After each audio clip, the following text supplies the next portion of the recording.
Hello everyone, welcome again to my YouTube channel nursing educations. तो हमने पिछली video में IPSFG जो है 6 पढ़ा था, जो कि क्या था, reduce the risk of patient harm resulting from falls. Now हम बात करते हैं IPSG की 7 की, जो कि क्या है, reduce the patient harm associated with clinical alarm system. तो स्टार्ट करते हैं। The clinical alarm system also play a very important role in the overall patient safety if their function is appropriate. इसमें क्या बोला गया है, अगर जो क्लिनिकल अलार्म सिस्टम है वो फंक्शन ठीक कर रहा है, अप्रोप्रिएट कर रहा है, तो ये बहुत इंपॉर्टेंट प्ले रोल करता है क्लिनिकल सेटिंग्स में। But if the function is not effective like some alarms are quite inaudible that are often missed. इसमें क्या, अगर मान लो उसका फंक्शन नॉट इफेक्टिव नहीं या काम नहीं करता, जैसे कि अलार्म जो है कम जो ऑडिबल होते हैं, या फिर कुछ अलार्म जो है मिस हो जाते हैं टाइमली नोटिफिकेशन में। ठीक है, मतलब कोई भी नोटिफिकेशन है उस टाइम हम बिज़ी होती है, या फिर हमसे या उसमें कोई प्रॉब्लम होती है तो वो मिस्ड हो जाती हैं। While other are very noisily और कॉन्स्टेंटली एट वन टाइम।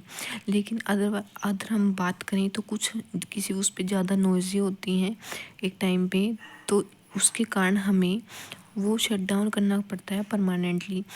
ठीक है, उसकी वजह से भी मिस हो सकते हैं। Thus not enable them to give the right signal when required. इसकी वजह से वो हमें राइट सिग्नल नहीं दे पाता जब हमें रिक्वायर्ड होती है। तो जो हमें रिक्वायर्ड होती है तब वो राइट सिग्नल हमें नहीं दे पाता है, जिसकी वजह से भी हमें जो प्रॉब्लम हो सकती है।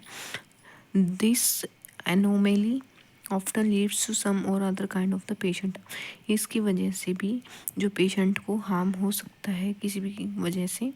नाउ हम बात करते हैं एप्लीकेशन या फिर पैरामीटर अंडर किसकी, IPSG 7 की, किसमें, हेल्थ केयर सेटिंग्स में। इसमें क्या बोला गया है, जो alarm system must be an appropriately working condition.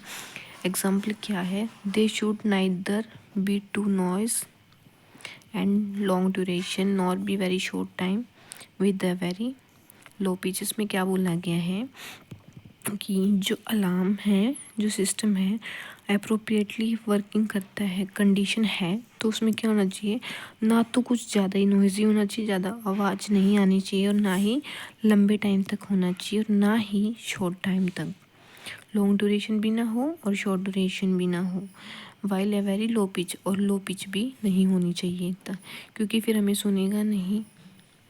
Next हम बात करें, the pitch and the duration of alarm sound must be appropriate always and well regulated in a health care setting. इसमें क्या बोला गया है कि जो अलार्म की है पिच होनी चाहिए और ड्यूरेशन होना चाहिए अलार्म का, साउंड का, जो कि अप्रोप्रिएट होना चाहिए। और क्या है, एक हेल्थ केयर सेटिंग में वेल रेगुलेटेड होना चाहिए कि कितनी अमाउंट में उसकी पिच रखनी चाहिए, या कितने ड्यूरेशन पे हमें वो स्टार्ट करना चाहिए, ड्यूरेशन कितना होना चाहिए। तो ये सब हमने पढ़ा है। So thank you to watching my video. तो आज इस जो वीडियो में है IPSG कंप्लीट होता है। अगर आप किसी और नेक्स्ट टॉपिक पे चाहते हो वीडियो, तो आप मुझे कमेंट करके बता सकते हो। Thank you. अगर वीडियो अच्छी लगी तो प्लीज़ लाइक करो।